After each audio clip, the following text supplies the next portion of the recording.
गुरुदेव, जो हम जानते हैं हम उसके बारे में ही प्रश्न पूछ सकते हैं, पर जिसके बारे में हम नहीं जानते उसके बारे में हम प्रश्न भी नहीं पूछ सकते। तो हम अज्ञात को कैसे जानें? अज्ञात को जान लोगे तो अज्ञात रहा कहाँ है?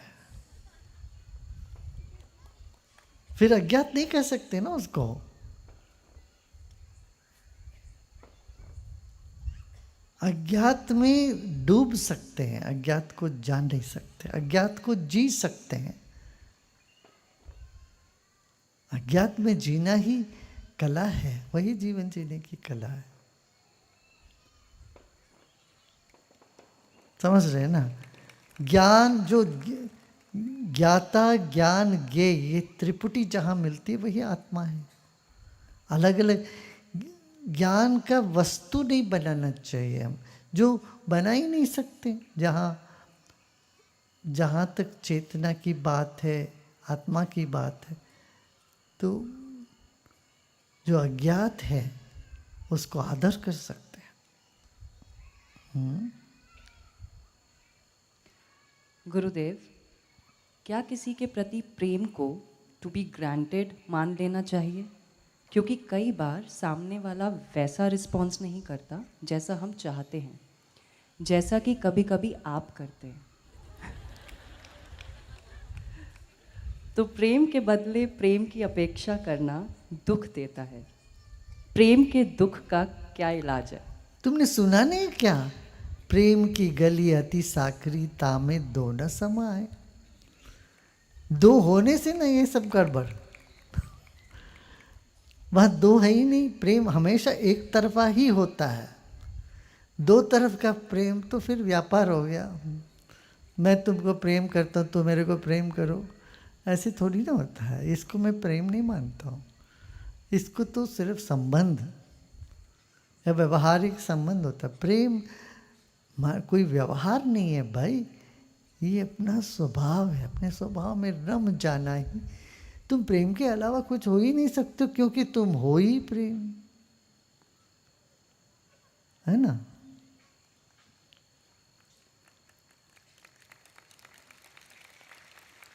तो ये अपेक्षा मत करो हम इनको प्रेम करते, वो हमको देखें, हमको फूल बरसाए, हमको ये करें वो करें, गले लगाएं। छोड़े सब। अच्छा, ऐसी इच्छा मन में हो तो अपने आप हो जाता है। वो तो होता है कि नहीं? कितने लोगों को होता है सब। हाँ, हमसे मिलने की इच्छा है तो तुम्हारी इच्छा पूरी होती ही है, होती नहीं है क्या? कितने लोगों को होती है बताओ? देखो, सबकी हो रही है, तुम्हारी क्यों नहीं होगी? हो जाएगी। और इच्छा पर तुम्हारा कहाँ काबू है? ऐसे मिलन की इच्छा तो बनी रहती है। मीरा को बनी रही, कबीर को बना रहा, और लोगों को, सब में ये इच्छा रही। तो वो इच्छा तो, वो तड़प जो है प्रेम में, वो स्वाभाविक है। उसको दबाने की चेष्टा न करें, उसको छोटा रूप देने की चेष्टा न करें। दोनों नहीं करना चाहिए। हाँ, थोड़ा सा दुख तो होता है। क्यों? प्रेम उमड़ता है तो उसके साथ एक दुख का भी एक धारा आ जाती है, मगर वैसी दुख ठीक है। दुनियादारी के दुख से ये बेहतर है। मीरा जी का वो सुना है ना तुमने? यदि प्रेम करने से दुख होता है तो मैं डंडूरा पीटती प्रेम प्रीत न करे कोई। मीरा जी ने गाया भी है। तो वो प्रेमी का दर्द प्रेमी ही जाने, इस तरह से वो विरह और प्रेम साथ साथ होते। एक ही सिक्के का दो पहलू है। यदि कोई कहते प्रेम है मगर मुझमें तड़प नहीं है, विरह नहीं है, तो प्रेम नहीं है। और विरह है तो प्रेम साथ है ही, इसीलिए विरह भी है। ये सब जीवन का अंग है, जीवन ही है ये, ऐसे है ना? तड़प में कविताएं लिखो, गीत गाओ, काम करो। तड़प तुमसे ज्यादा काम कराता है, सेवा कराता है तड़प। हो करो। प्रेम में तो होता ही है, फिर मस्ती हो जाती है, होश भी खो जाते हैं। गुरुदेव, अवतार तो हमारी तरह बार बार नहीं आते। अब मुझे इस बात की चिंता हो गई है कि आप तो हजारों वर्षों में एक बार आएंगे। इस बीच में मैं फिर से आऊँगा ही, तो मेरा क्या बनेगा? अभी भाई हाथ में जो है इसको देखो, तुम्हारे थाली भरा हुआ है, इतना सारा उसमें परोसा गया है। अब तुम परसों की चिंता करते, परसों क्या खाऊंगा, तो जो सामने है उसको खाओ, तो अपना भूख यही मिटाओ। सोच सोच के परेशान होने की क्या जरूरत है, देखा जाएगा कब क्या होता। इसी जन्म में तृप्त होना है भाई, ये नहीं सोचना तृप्त रह के हम फिर बार बार आएंगे। ठीक है, बार बार आएंगे तो दुनिया को कुछ देने के लिए आते हैं, ये सोच के आओ। हाँ जी, क्यों नहीं आएंगे, दुनिया में आएंगे और दुनिया को कुछ दे के जाए। वैसे तो कौन क्या ले गया अभी तक, कौन क्या ले जाएगा, कुछ भी नहीं ले जा सकेगा कोई भी। यहाँ आए हैं ये दुनिया को कुछ दे के जाए, ये दुनिया में कुछ बर्बादी ना फैला के जाए, यही है ना। बस मस्त रहो, या आए हो तो प्यार फैलाओ, मोहब्बत फैलाओ। दुख दर्द पीड़ा संशय इससे भरा गया दुनिया, इससे लोगों को उभारने के लिए तुम काम आ जाए तो बहुत अच्छा है ना। अच्छा, और ये मत सोचो तुम्हारे कुछ बोलने से ही ये सब परिवर्तन आता, नहीं। तुम चुप होते हो ना, मौन में बैठते हो, तुम्हारा दिल से जो तरंग निकलते हैं उस वक्त, उससे बहुत बड़ा प्रभाव हो जाता है चारों ओर। तुम्हारी शांति से तुम बहुत काम कर पाते हो चारों ओर। तुम्हारी खुशी से, प्रसन्नता से ऐसे तरंग तुमसे बिखरेगा, वो लोगों को बिना कारण प्रसन्न करने लगेगा। ठीक है ना, ये भी सांक्रामिक है क्या, भक्ति भी, प्यार भी सांक्रामिक है, खुशी भी सांक्रामिक है। तुमने बच्चों को देखा है ना, एक बच्चा रोने लगता है, सब बच्चे रोने लगते हैं।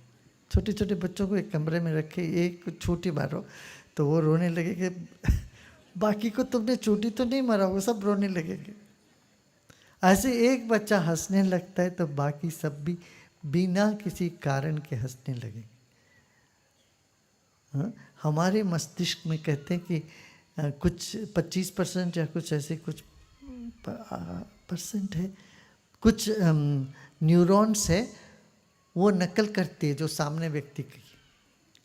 जिस व्यक्ति का संगत में बैठते उसके जैसे ही वो नकल ही करते हैं, उसका स्वभाव में नहीं होने पर भी नकल करते हैं। मिरर न्यूरॉन्स कहते हैं, वो प्रतिबिंबित करता है दूसरे व्यक्ति का। इसलिए कहा गया है दुस्संग सर्वथैव त्याज, दुस्संग को छोड़ो। क्यों? वो शुरू में तरंग जैसे होने पर भी बाद में तूफान जैसे आ जाएगा। तुम्हारे मस्तिष्क में ऐसी प्रभाव करता है, इसलिए अपना संगत अच्छा रखो। सत्संग, विचार, सत्संग और शांति, इसका अभ्यास करना चाहिए। शांति और संतोष भी अभ्यास से ही प्राप्त होता है।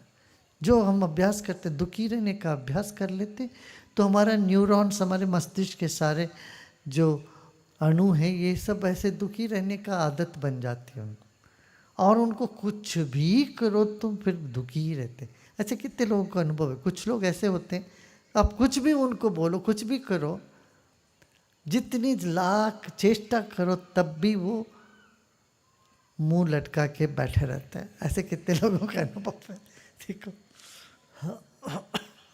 कुछ कुछ लोग ऐसे आदत कर लिए, इसीलिए इसको, जैसे शौच माने शुद्धता, शरीर को शुद्ध रखना जैसे एक अभ्यास है, संतोष भी एक अभ्यास है। संतुष्ट रहना, प्रसन्न रहना। ठीक है, कुछ गड़बड़ होता है, अच्छा गड़बड़ हो गया आज, कोई बात नहीं, कहाँ तक रहेगा, ठीक हो जाएगा, आगे ठीक होएगा। ये भरोसा रखने से ही खुशी उभर आती है, मन संतुष्ट होने लगता, प्रसन्न रहता। मान लो फिर इसके बावजूद भी कभी मन दुखी हो जाता है, वो भी ठीक है, कोई बात नहीं, थोड़ी देर दुखी हो गए, क्या फर्क पड़ेगा। अब जबरदस्ती उसको खींच के लाने की जरूरत नहीं है। ठीक है, उसी दुख को ही अनुभव कर लो, स्वीकार कर लो, उसमें डूबो, तब भी मुक्ति मिल जाएगी। एक खींचातानी के बीच की जो हमारी परिस्थिति है, वहाँ हम परेशान हो जाते हैं, ना वो टिकता है ना वो मिटता है, और हम ऐसे बने रहते हैं। गुरुदेव, प्रतीकात्मक और आध्यात्मिक संदर्भ में क्या श्रृंगार व आभूषणों का कोई महत्व है? मेरा मन सदा सादा रहने का होता है, पर समाज में खासतौर पर शादी के बाद कुछ विशेष प्रकार के पहनावे व श्रृंगार की अपेक्षा रहती है परिवार वालों को, क्या करें? देखो, परिवार की अपेक्षा पूरा करने में क्या दिक्कत है तुम्हें? कोई कहते हैं अरे भाई दिवाली है, आज होली है, दिवाली है, त्योहार है, नवरात्रा है, कुछ घर में विशेष है, पूजा है, उस वक्त थोड़ा श्रृंगार करके बैठ जाओ, क्या दिक्कत है? हाँ, ये तो नहीं कोई तुमसे कहेंगे कि रोज रोज सब पहन के बने रहो, बैठे रहो, नहीं।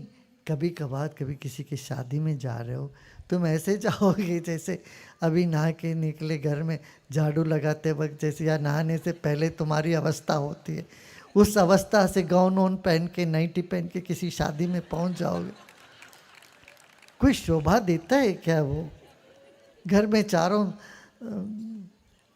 घर में 4 तरह के लोग आते हैं, कोई उत्सव है, और तुम ऐसे बने रहो, कोई ऐसे कपड़े पहन के चाय पीते रहो, बैठे रहो, पाँव में पाँव लगा के सोफे पे, किसी को अच्छा लगे? वो शोभा देती है क्या? कभी कभार बोलते हैं लोग, अच्छा साड़ी पहनो या कैसे रहो, इस तरह से रहो, तो उसको मानने से तुम्हें दिक्कत ही क्या है? हाँ, मैं ये कह रहा हूँ, रोज रोज कोई तुमसे ये अपेक्षा नहीं करेंगे, 24 घंटे कर ही नहीं सकते हैं, है ना? ठीक। गुरुदेव, सेल्फ लव और सेल्फिश में क्या अंतर है? अरे तुमने बता ही दिया, अरे केला और सेव में क्या अंतर है? तुम्हारे प्रश्न में ही है उत्तर। तो जरा सोचो तो बैठ के, तुमको अपने आप सूझेगा, भाएगा अंदर से।